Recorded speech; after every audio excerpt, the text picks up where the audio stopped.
বিশ্বের নানা দেশের মতো বাংলাদেশে উদযাপিত হলো ১২তম আন্তর্জাতিক যোগ দিবস। রোববার সকালে রাজধানীর বসুন্ধরা স্পোর্টিং ক্লাবে অনুষ্ঠিত হয় বিশেষ কর্মসূচি। উপস্থিত ছিলেন বাংলাদেশে নিযুক্ত ভারতের নবনিযুক্ত হাইকমিশনার দীনেশ ত্রিবেদী।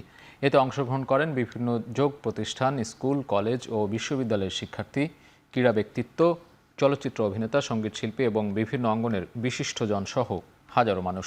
অনুষ্ঠানে ইন্দিরা গান্ধী কালচারাল সেন্টারের প্রশিক্ষক ও শিক্ষার্থীরা বিভিন্ন যোগাসন ও যোগব্যায়াম প্রদর্শন করেন। আয়োজকদের মতে শারীরিক ও মানসিক সুস্থতার বার্তা ছড়িয়ে দিতেই এই আয়োজন। শরীর ও মনকে সতেজ ও সুস্থ রাখতে যোগব্যায়াম করার পরামর্শ অংশগ্রহণকারীদের।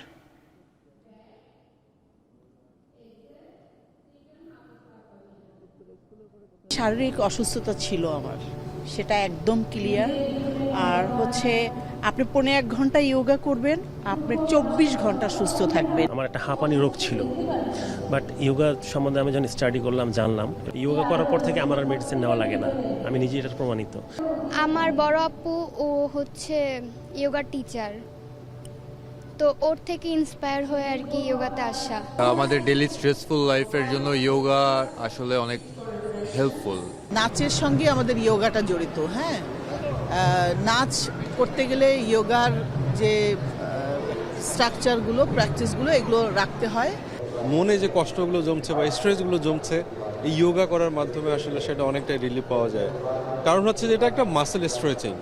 আমরা বলি যে ডু স্ট্রেচ, রিডিউস স্ট্রেস।